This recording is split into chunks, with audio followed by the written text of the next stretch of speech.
గత 25 జూన్ నాడు భాగవత ఆవిర్భావ ఘట్టం మీ ముందర చదివాను. నేడు మరల భాగవత ఆవిర్భావ ఘట్టం రెండవ భాగం మీ ముందు చదవడానికి వచ్చాను. దీన్ని 3 భాగాలుగా విభజించడం అయినది. నేడు రెండో భాగం. తొలుత గురువందనం. ఓంకార పంజర సుఖీం ఉపనిషద్ విద్యానకేలి కలకంఠీం ఆగమ విపిన మయూరీం ఆర్యామంతర్విభావయే గౌరీం ఓంకార బిందు సంయుక్తం నిత్యం ధ్యాయంతి యోగినః కామద మోక్షదశ్చైవ ఓంకారాయ నమో నమః. నారాయణం నమస్కృత్య నరం చైవ నరోత్తమం దేవీం సరస్వతీం వ్యాసం తతో జయముదీరయేత్. జన్మాద్యస్య యతోన్మయాది తరతశ్చార్థేష్వభిజ్ఞస్వరాట్ తేనే బ్రహ్మహృదాయ ఆదికవయే ముహ్యంతి యత్సూరయః తేజోవారి మృదాం యథా వినిమయ త్రిసర్గత్ మృషా ధామ్నా స్వేన సదా నిరస్తకుహకం సత్యం పరం ధీమహి సత్యం పరం ధీమహి సత్యం పరం ధీమహి. ఈ సర్వ జగత్తుకు నియామకుడెవడో, ఈ సర్వ జగత్తును సంరక్షించేవాడెవడో, సృష్టి స్థితి లయములకు కారణభూతుడెవడో, వేదములను వేదాంగములను చతుర్ముఖ బ్రహ్మకి మనస్సంకల్పం చేతనే అందజేసి వానిని సృష్టి కార్యానికి ప్రేరేపించిన వాడెవడో, అట్టి జగద్రక్షకుడు, సర్వనియంత, సర్వశాసకుడు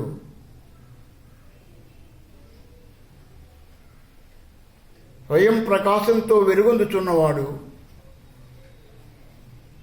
సత్వ రజస్తమో గుణములు కలిగి ఉన్నవాడు, ఏ గుణములు లేని నిర్గుణమైన వాడు, సర్వజీవుల యందు సర్వప్రాణుల యందు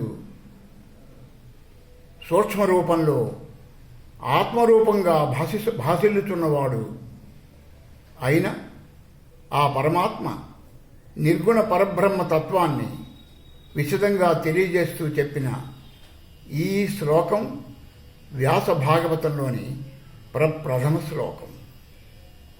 దీనికి దీటుగా తత్తుల్యంగా సరిసమానంగా తొలదూగే శ్రీమదాంధ్ర మహాభాగవతం పోతనామాత్యకృతమైనది.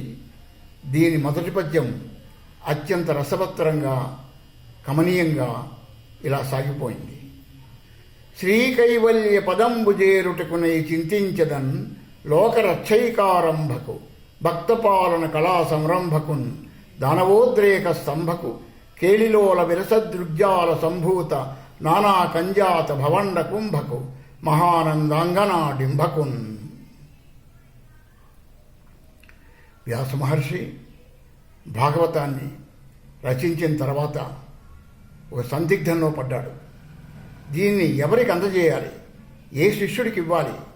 ఇదివరకే తను రచించిన అష్టాదశ పురాణాలని, అష్టాదశ ఉపపురాణములను, భారతాన్ని రోమహర్షణుడు అతని పుత్రుడు సూతమునికి అందజేశాడు. ఈ భాగవతాన్ని ఇప్పుడు ఎవరికి ఇవ్వాలి అని ఆలోచనలో పడ్డాడు. సహజంగా మానవుడు తనకు అత్యంత ప్రీతమైన వస్తువును తన ఆత్మజుడికే ఇవ్వదలుస్తాడు. తన కొడుకే ఇచ్చుకుంటాడు తన ప్రియమైన వస్తువుని. అలాగే ఆలోచించాడు వ్యాస భగవానుడు కూడా. ఈ భాగవతాన్ని తన కొడుకు శుకునికి అందజేయాలని స్థిరచిత్తంతో ఉన్నాడు. అయితే ఏడీ శుకుడు? కొడుకెక్కడ?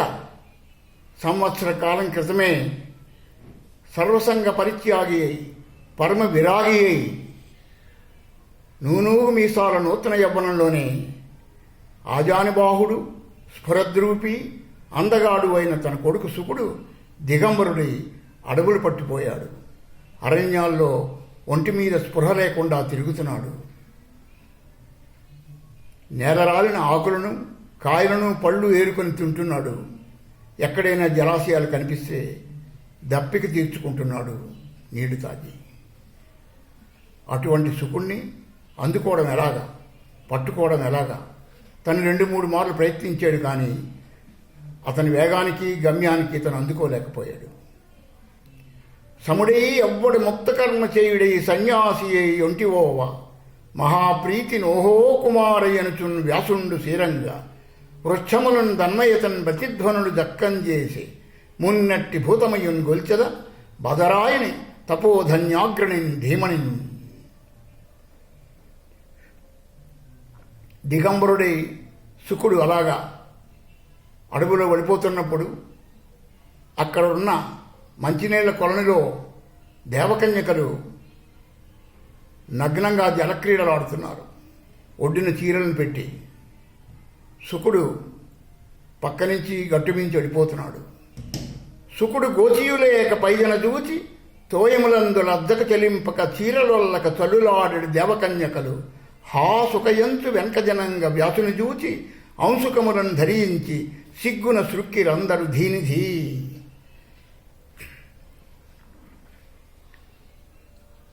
శుకుడు అలాగా దేవకన్యకలు స్నానం చేస్తున్నప్పుడు పక్క నుంచి ఒడ్డు నుంచి వెళ్ళిపోతున్నాడు.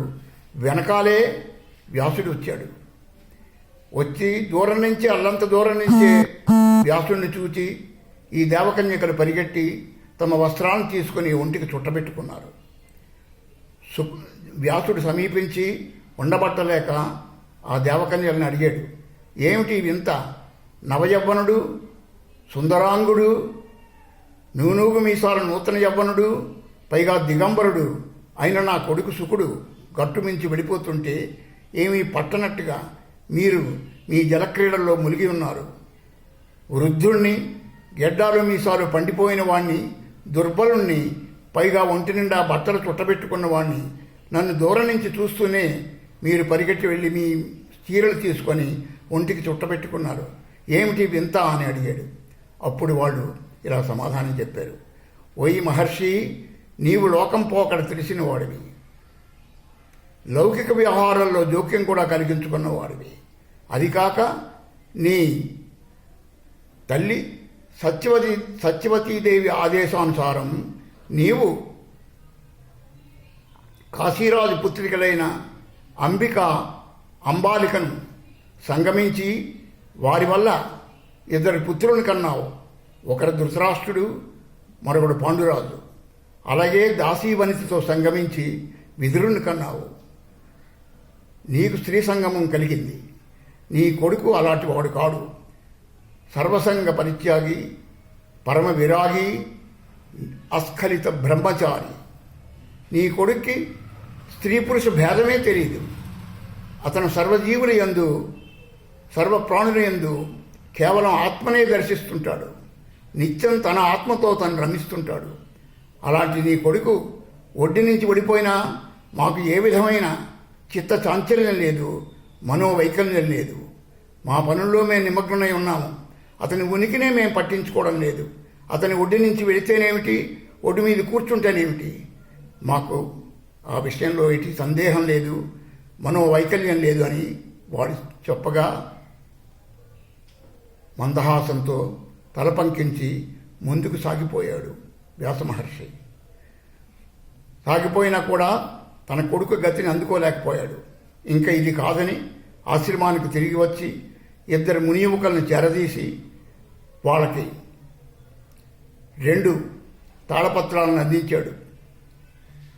చెరో తాళపత్రం మీద దశమస్కంధ తను రచించిన భాగవతం దశమస్కంధంలోని 2 శ్లోకాలని రాశాడు.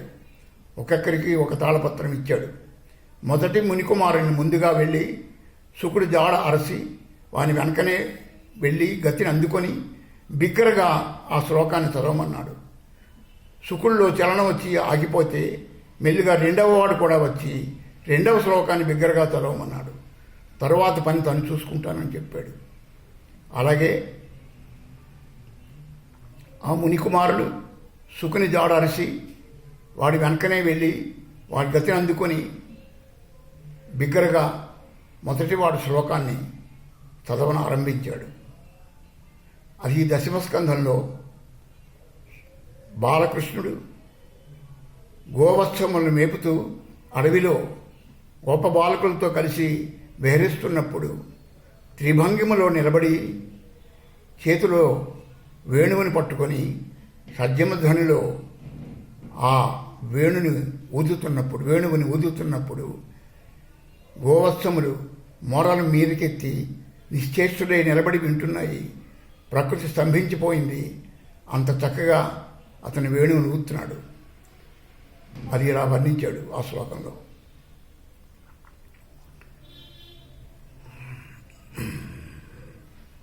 కర్ణావతంసిత కర్ణికార ప్రభ గండభాగద్యుతి గడలు కొలుప భువన మోహనమైన భ్రూ విలాసంబుతో వామభాగాన తవదనమొప్ప అపసవ్యకర ముదులాంగుళి చాతురి సద్యధ్వనికి మర్మసరణి జూప డాకాలి మీదన అడ్డము సాచి నిలిపిన పదనఖద్యుతి భూమి బ్రబ్బికొనగా మౌలిపించము గంటదామమున మెరయ విరచిత గ్రామముగనొక్క వేణువందు బ్రహ్మ గాంధర్వ గీతంబు బరగజేసే చతుర నటమూర్తి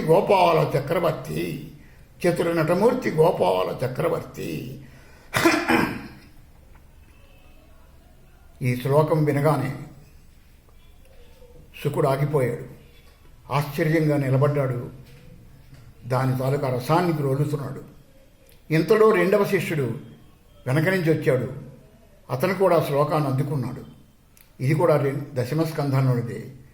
శ్రీకృష్ణుడు గోప బాలకులతో చల్దుని ఆరగించడం దృశ్యమది.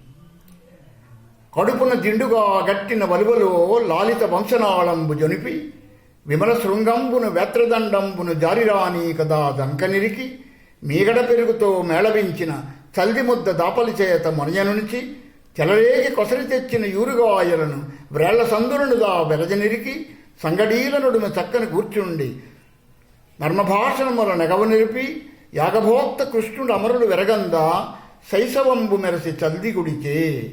యాగభోక్త కృష్ణుడు అమరుడు వెరగంద శైశవంబు మెరసి చల్దిగుడిచే. ఆహా! యజ్ఞకర్త, యజ్ఞభోక్త, యజ్ఞేశ్వరుడు, యజ్ఞ ఫలప్రదాత అయిన శ్రీమన్నారాయణుడు భూలోకంలోకి దిగివచ్చి ఈ గోపబాలకులతో కూర్చొని వాళ్ళతో హాస్యాలు ఆడుతూ సరదాగా చల్దులు ఆరగిస్తూ ఒకళ్ళ మూతి మీద ఉన్న మీగడను ఒకడు నాక్కుంటూ ఒకటి పెదవుల మధ్య ఉన్న ఊరుగాయ మొక్కలను మరొకడు నోటితో అందుకుంటూ అలాగ చల్దులు ఆరగించడం చూసి నివ్వెరపోయి నిశ్చేష్టులైపోయారు దేవతలందరూ కూడా. ఈ శ్లోకం మాధుర్యాన్ని గ్రహించి అలాగ నిల్చుండిపోయాడు శుకుడు. ఇంతలో వెనక నుంచి తాపీగా వ్యాసుడు అక్కడికి చేరుకున్నాడు. శుకుడు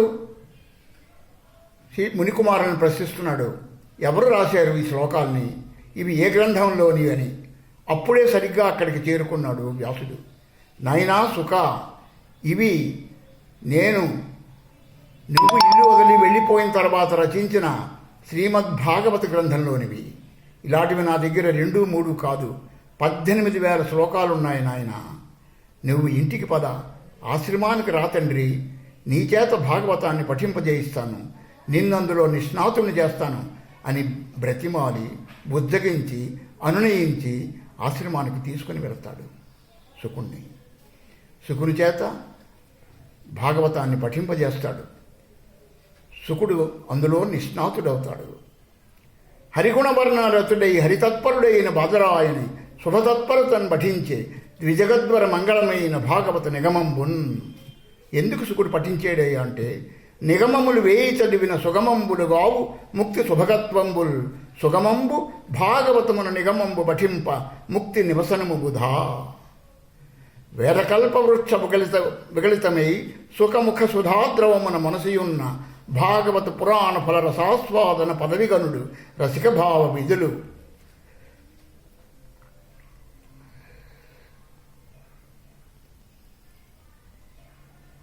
ఇంకా ఈ భాగవతంలో